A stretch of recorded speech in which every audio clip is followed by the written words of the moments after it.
My name's Willie Park. Proper name William Watt Park, and I go sometimes with William, sometimes with Bill, but usually Willie. I've been a Stravonian, having lived and worked in Straven all my life, and having reached the ripe old age of 90, I think I can qualify to dwell on the changes and the alterations in Straven and in my lifetime. I think over the past 90 years it will have changed a lot, really. So we witnessed an awful lot of this. So if we wind back to your earlier years, so when did you start primary school? I actually, in the days of pre-war, there were no nurseries or preschool classes, so that one went near it to your nearest age of 5. And I started Straven Academy in the primary department in August 1937, before I was 5 years old. At that time, the primary department was on the ground floor of the relatively modern Straven Academy, a fine red sandstone building, unfortunately since demolished. But the primary department on the ground floor and the senior department on the upper floor, coupled with an annex actually, which was built about 1930. We went there for gymnasium and for science lab, woodwork, technical drawing, and the girls went for domestic science. So my first recollection of going to school, and this shows the changes, that I was very disappointed that I was not allowed to have paper and pencil in room 1. This was Miss Marshall, who took the first class, and I was presented with a slate and a slate pencil to write on. One graduated gradually, of course, but one of my memories is that one of the teachers at room 3 was a Miss Shearer, and she, in fact, had actually been a pupil teacher at the academy teaching my father in 1906. So rather a long period, people were engaged in the teaching profession in Straven, didn't move on very far. So shortly after that, you would have found the war had an impact in the way that your education was conducted. So what's your recollections of the beginning of the war at school? That's right. Most of my school days in Straven were covered by the war years. So I'd be 2 years on the way at 1939 when the war broke out.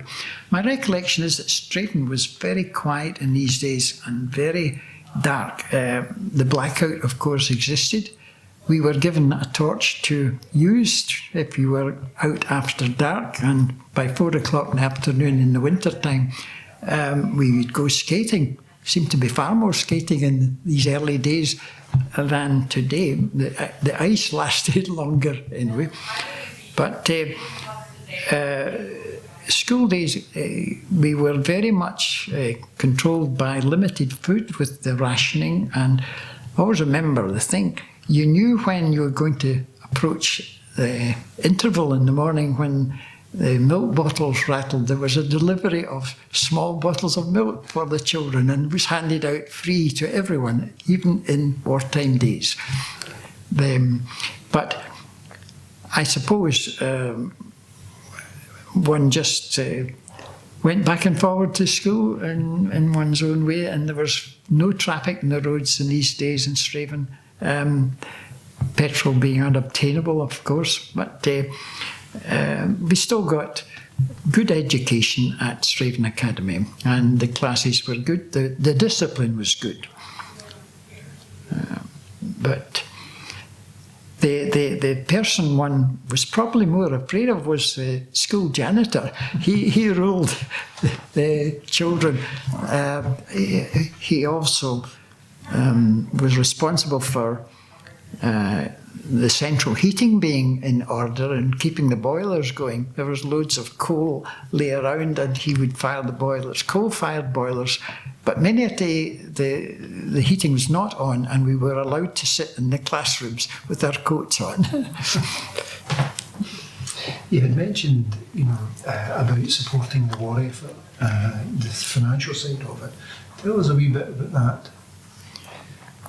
Well, there were various schemes promoted by the government, I suppose, in these days. We just knew what the motivation was given by the powers that be, and they had various ideas. One was Dig for Victory, and another one was for war savings. And the classic, we were encouraged to have a little booklet in which was entered your contribution to buy war saving certificates. The teacher took your sixpence or a shilling in these days to build up enough to buy a war saving certificate at the price of 15 shillings. I think this was to encourage the whole populace to save. In fact, that was it. Save for Victory was the motto, as well as Dig for Victory. And there were other areas in the town where people gathered to collect savings from, not necessarily in the banks, but just ordinary groups of savings. And the war saving certificate, you were issued then with a certificate and a booklet, and you could add to these. And they generated £1.06 after, I think, 3 years. But that was part of the war effort. The other aspect was we did what we could to help. And I remember one or two of us did deliveries on our bicycles for the WVS, the Women's Voluntary Service. There was a lady, Mrs. Innes, who I think her husband had been a county councillor, but she stayed in a cottage known as Green Hill in Newton Road and organised the collection of wool and the knitted goods for the forces, and scarves and socks and gloves were sent out regularly, presumably on Red Cross parcels. But WVS used us as boys to deliver parcels of wool to the people who would knit the goods. And that was our effort. And I remember getting a very nice badge with the VWF on it. And unfortunately, I lost that in the transfer from leaving home on one occasion. As I remember, WVF was a voluntary worker for the forces. So that was one of the aspects which wartime memories create. I also remember very much engaged in helping, not helping so much, but being engaged in going out to the Observer Corps depot in Straven. There, my father, being too old to be called up, he having been in the First War, joined the Royal Observer Corps, and they had the observation post at Gallowhill Farm. So I was often out there, and we were allowed into the lower regions of the observatory post. And I used to study the cards of the outline of the aircraft, so that the members of the Observer Corps were to be able to be trained to memorise and look at an aircraft and see whether it was a Messerschmitt or a Junkers or a Spitfire. And there were black cards like playing cards, and we used to have games with each other, my brother and I and my father, to make him learn the outline of the but I think as a boy we were quicker in identifying them than he was. But that was the Observer Corps, which played a big part in wartime efforts. And other gentlemen were in the air raid wardens, went round the town. So it was very much a quiet, dark town in these wartime days, but nonetheless very enjoyable. Good. The Royal Observer Corps played a big part during the war, and the depot or the post in Straven was occupied for 24 hours every day of the week. My father had a 3-hour shift at a time, which went from either 9 a.m. to 12, 12 till 3 or 3 till 6. And there was night duty members took over after that. It involved being totally alert all the time on the shift, in the open air, in the upper part of the observatory, and open to all weathers. My father came home with a wonderful heavy coat which had 3 or 4 layers, including an outer Royal Air Force blue colour, waterproof, inner oilskin and inner tweed, which was a wonderful thing he got keeping after he was discharged from the Observer Corps. But the Observer Corps captain was a Mr. Jennings, who had been a prominent member in the First World War of the Army, I think, but he resided in Townhead Street and overruled the organisation of the personnel. But the Observer Corps, it's reputed to have traced the plane which Hess landed in the Eaglesham area the night of it, and it probably would because it covered a big area. But it also recorded the German aircraft which went over Straven.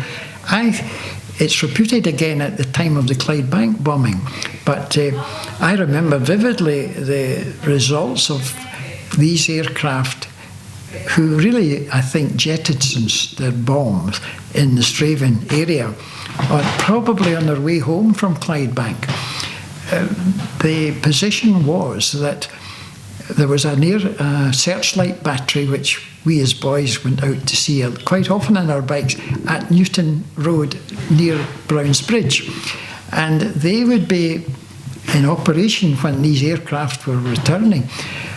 A bomb landed on Netherholme Farm, which is just adjacent to Brown's Bridge, and killed a cow, injured others.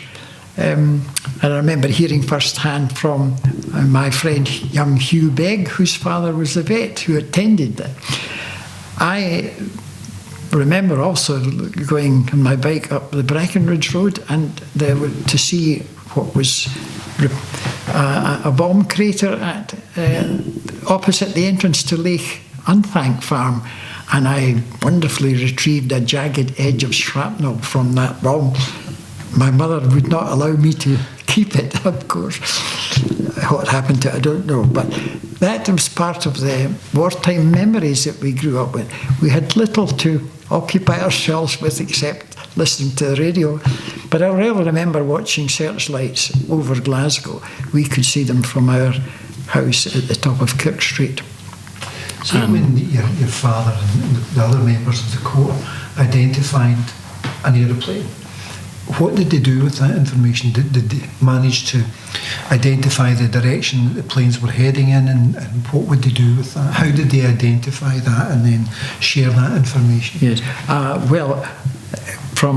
I guess really that what happened was they had the instrument to identify the direction and probable speed of travel of the aircraft, and it would be reported into Glasgow, where the headquarters, where there would be a coordinating centre, I think, for the various Observer Corps stations. I don't really know how many there were in the area, but there would be as many as possible so that the information and one would link up with the next. But it would be dealt with by radio transmission to perhaps a telephone, just a simple telephone. I can't remember. I wasn't old enough to be able to know what was happening. I think the largest part was probably boredom, because a lot would not happen during the day, and they had to keep themselves busy and alert all the time. Mm-hmm. But going back to your school years there, How many years did you, at secondary, at Straven Academy, how many years? Was it a 3-year school at that point? And then what would you have done after that? Yes, Straven Academy just went up to the junior, we called it a junior secondary, the 3rd year. Those of us who were presumably deemed bright enough to pass exams up to for French, Latin and Science were able to go on to secondary education at Hamilton Academy, which was the main input from Straven, and latterly it was also Lark Hall Academy. But I went in 1946, after finishing at Straven in the 3rd year in June that year, went to Hamilton Academy for the next 3 years. We went by train. The train service was great in these days. The station from Central Station had a train at 6:30 a.m, one at 10 to 8, which was the main businessman's train, got into Glasgow Central in time for 9 a.m. office work, I suppose. We went, the school tour was 8:10 train we went. It was pretty crowded by the time we gathered children at Stonehouse and at Lark Hall, and we get deposited at Hamilton Central to walk up to Hamilton Academy. So that completed the education to get our, what was called the higher leaving certificate in these days, which I presumably achieved in 1947, 48. That enabled us to have a qualification to go to university if you felt like it. There was a good percentage of the pupils at Straven Academy did not go on to secondary education. They were happy to enter apprenticeships for joinery, plumbing and so on, and pretty able fellow pupils there were. We had a great life because it covered the spectrum in Straven Academy in these days. Some of our boys weren't interested in learning it, but they were good company, and we all joined in. The football's team was very prominent in these wartime days. But I can't say I did not particularly enjoy Hamilton Academy. It was a method of getting through exams, but I think probably the reason was that you were joining classes where the pupils had been together from the very beginning, probably primary at Hamilton going on, and we were coming in, and it was difficult to. I was particularly backward and shy, I suppose, and did not. I just fell out of it, and so did others from Lismahago and Colburn. Pupils came in as well, and some from Cambuslang. It was the gathering place and had a great. Of course, Hamilton Academy had a good reputation in these days, but I was glad to leave school, I should say. So you then moved on to Glasgow University. Yes, I had an idle year, I think, through my health breaking down, and as it happened, and I was engaged to start civil engineering, actually, in an apprenticeship, a 7-year apprenticeship with Murdoch Mackenzie Limited in Motherwell, who were a prominent firm. The managing director and chief executive officer was a local, Mr. Watson, William Watson, and he sort of headhunted me to join as an apprentice. Medics prevented me from having a job which would be outdoors, so I had to fill some idle time, and I went into my father's legal office, more or less to avoid some boredom, and I decided I enjoyed reading legal books, and that's what really got me into the legal profession. Having found an interest in the law, I decided to fulfil my training by going to Glasgow University to study. This involved travelling from home. We had no digs in Glasgow, and for 3 years I commuted by the local SMT bus. It was a useful means, but was tiring because some of the classes were at 8:30 in the morning, so I had to have the 6:50 bus. But that got us into Killamont Street at 7:45, so to save 4p old money in the trams to go up to university, fellow Bill Shearer and I, for 3 years, walked regularly from Buchanan Street to the university via a coffee at the Union. I combined my 3-year apprenticeship for training along with the 3-year university degree, which I attained as a Bachelor of Law, a BL in these days. Finished it and graduated 6 months before I finished my 3-year apprenticeship, but at the end of 3.5 years I was fully qualified and admitted as a solicitor. I continued to work in Glasgow for a little while before returning to Straven to work in the local firm of Gebbie and Wilson. This was partly because my father had been a partner there since 1929. It was a long-established firm created by William Gebbie in 1816 and continued through his son James Gebbie, both wealthy men in comparison with other lawyers, but they carried it for 100 years. My father was the 5th partner when he joined in 1929. I came back because of the volume of work. They required some more help at that time in 1954, and I became the 7th partner in 1958. I enjoyed working at home, although I had been very happy in my legal position as an assistant lawyer in a firm in Glasgow. The company was good, the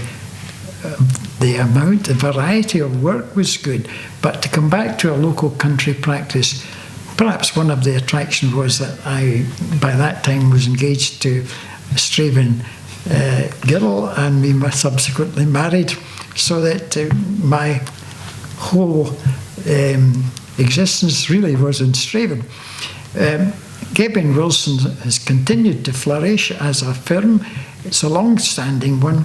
It may not be as prominent as some of the big city solicitors, but there is, in my view, a purpose and a place for the small, personal, equipped legal firms to give personal equipment, personal attention to clients, rather than just being a name and number. But I enjoyed my legal work until my retirement in 1999. So that's fascinating, particularly when you consider that Gebbie and Wilson's been going for over 200 years. And I think today we're somewhere around 15 partners in total over that 200 and odd years. You mentioned there you married a local lass, and I think the local lass has quite a bit of history to Straven as well. Yes, well, Mrs. Park's family is well known. Strangely, my wife, her grandfather was a prominent man in the town called John Bertram, and he, along with my own great-grandfather, who was a John Park, combined in generations past in a lot of the building of properties in Straven. And my wife, although younger than I am, is very much attached to a Straven life. And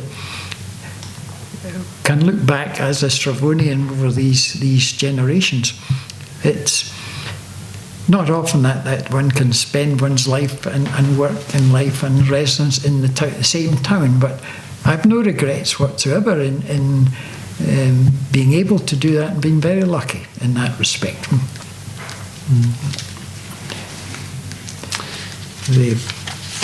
I remember a story about, is it the West Kirk?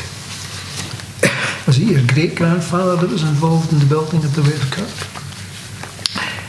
No, my great-grandfather, John Park, had, it was more, he was involved in the rebuilding of the East Church in Straven.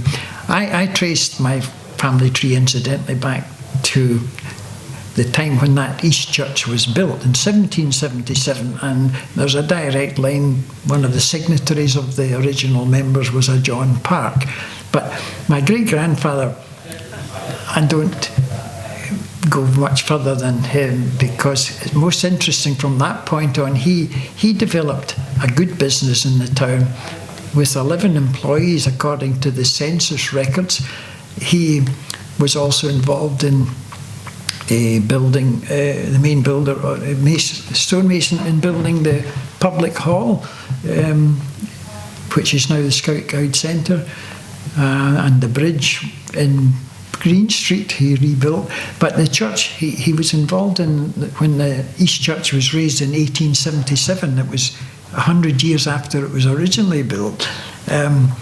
They added a second level to it and raised the roof. So he was involved in that.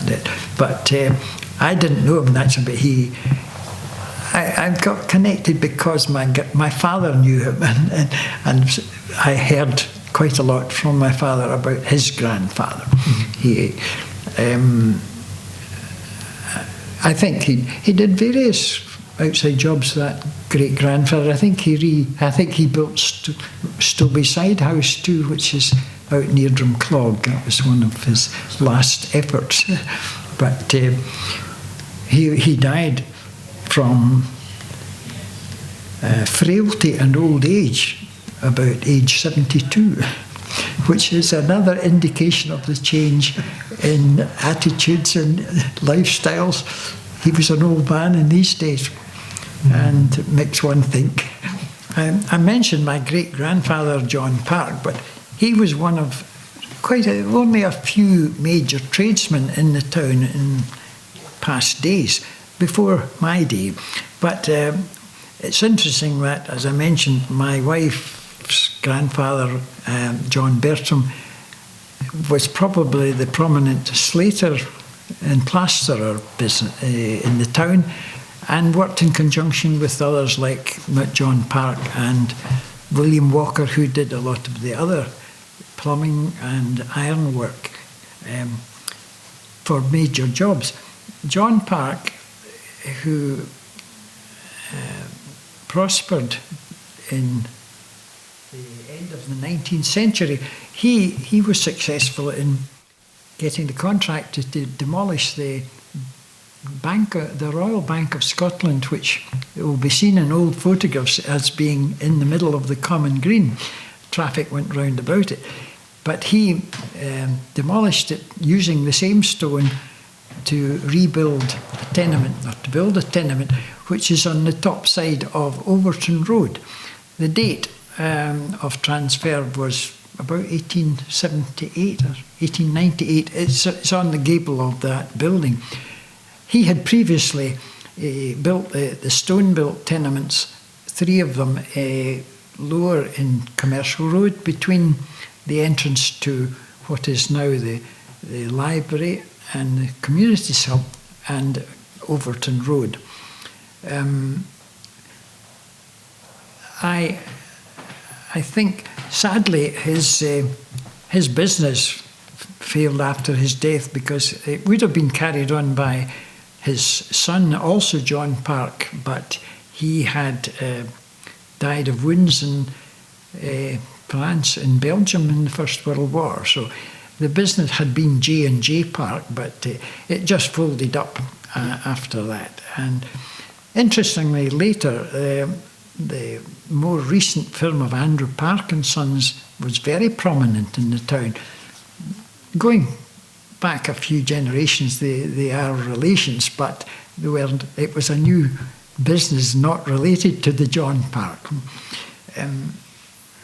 But I admire the business acumen of these elderly gentlemen like John Bertram and John Park and others in working without the modern equipment today to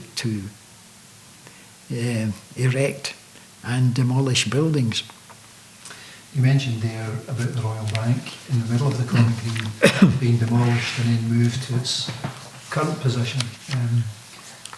Straven's left with only one bank at the moment, which is the Bank of Scotland. But when you were a lad, how many banks were available and actually practice within the town?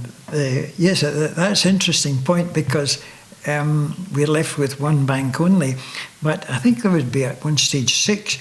I remember there was a Union Bank in Kirk Street, which was situated at the corner of Kirk Street and Station Road.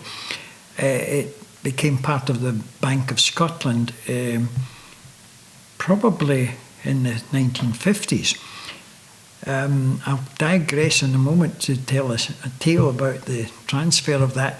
But there was the Bank of Scotland, which had been situated in a behind where it presently is in the Common Green, in a lovely old building set further back, and it was demolished in 1969, much to the sadness of all the populace of Straven. I thought it was a dreadful move to change that part of the Common Green. But there was so that was the Bank of Scotland, Union Bank. The Royal Bank was formed in 1880, I think, in the building in the Common Green. Not the one in the... Yes, it would be created after the one in the centre had been removed. There was also the Commercial Bank, which became the National Commercial Bank, and which were the landlords of Gebby and Wilson in the Common Green.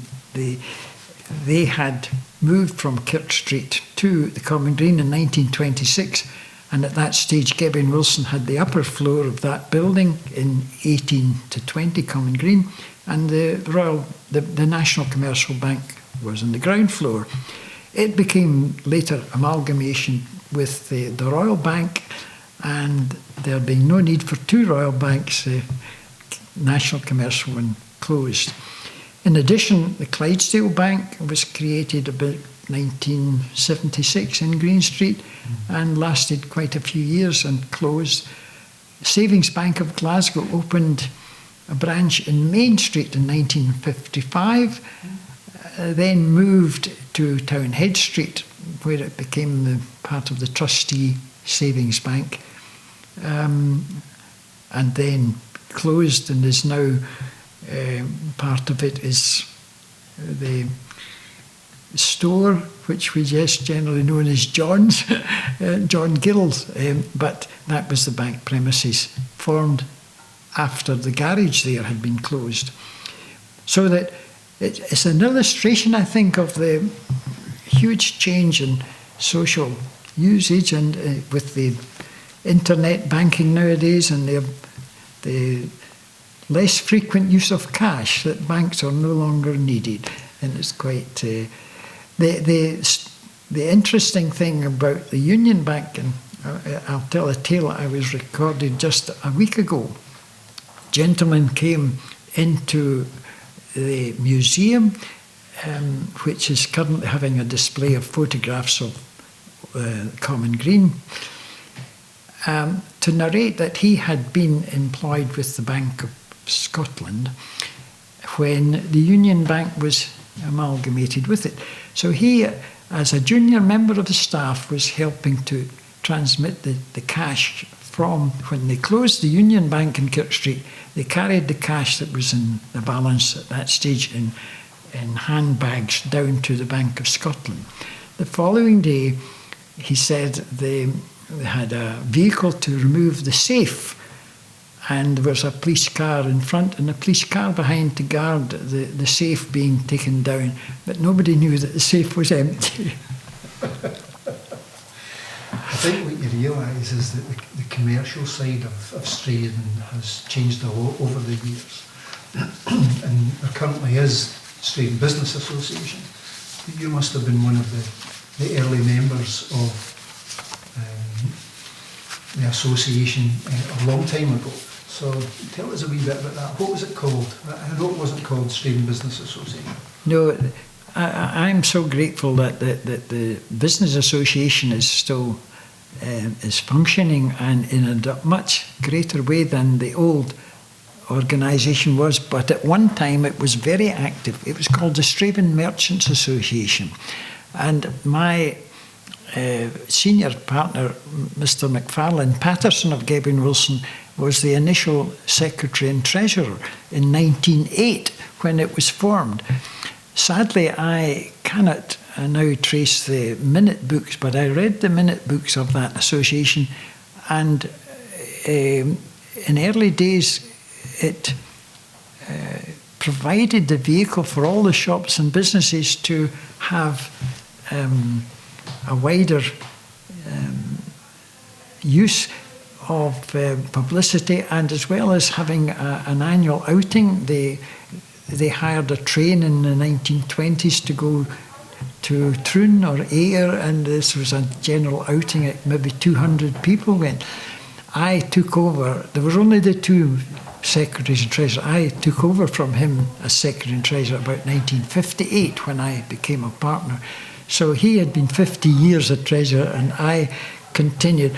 But latterly, we did one or two very valuable jobs for the merchants, such as uniting them in arguing about the imposition of new rateable values, and also in traffic problems about the common green. But we did not get the support from shops that we should have. Latterly, all I was doing was collecting a nominal fee and distributing a printed notice that there would be a Wednesday monthly holiday on the first Wednesday of each month, and the shops would put this in their window. But it was. I was quite grateful that the Business Association took over from that in a small way. I think Malcolm McIntyre was involved at that first meeting. Sandy Baxter was the last chairman of the Merchants Association, and but it did some good for a few years. So how did you manage to negotiate with South Lanarkshire Council on the traffic arrangements around the common ground? I mean, I think there's an interesting story there of meeting some councillors to discuss that. Well, that was true. We did have a whip round from the shops and the members to have some funds, because they never worked with any balance of money, to create a census report on traffic coming out and into Straven.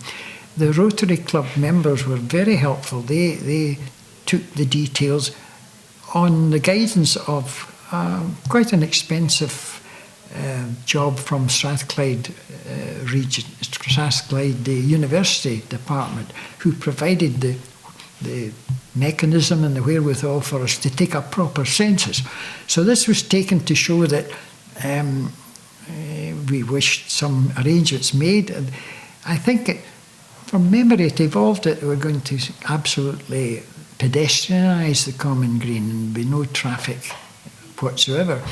Anyway, a delegation of the local banker and the baker and myself and one or two others went down to a meeting of the Transport Committee of the Regional Council, the Strathclyde Regional Council, attended by two high-ranking police officers, but we were not given a very good hearing at all, and were in fact prevented from putting round to the councillors present the results of the census, on the grounds that this had not been instructed by them and it was of no use. So our money had been spent ill spent. But in the midst of that, it was evident from an action of a councillor that they weren't paying attention to the merits of the meeting.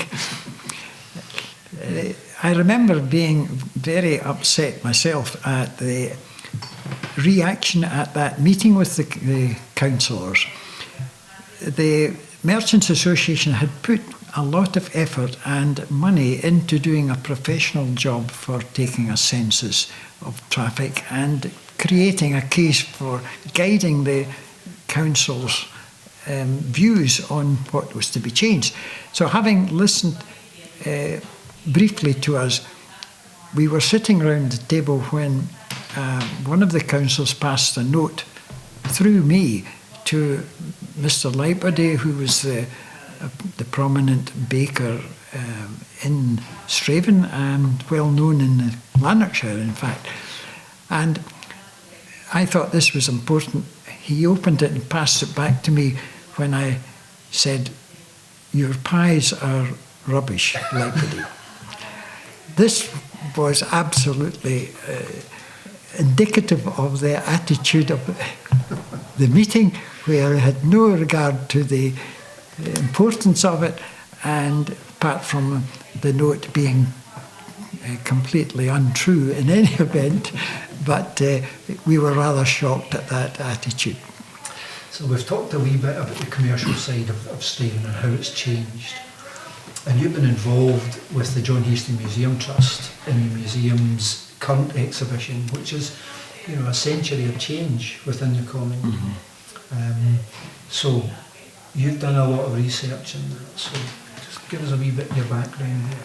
Yes, well, this is the current exhibition is one which is of interest to show the changes in occupation of the shops and offices in the Common Green, and it's well worth putting on record what can happen over a century of time when each shop has in many ways changed its identity, sometimes for the better, and it's amazing in other ways how few physical changes there are in the buildings, but some of them have certainly been improved recently through the great help of local organisations which have got funds to help to repair and restore and reinvigorate the buildings, and owners are to be commended when this happens. It's very interesting that going round the Common Green is still a central part of Straven, and I think the Museum Trust is to be commended in trying to keep a record of changes that have occurred over these years. Long may it continue.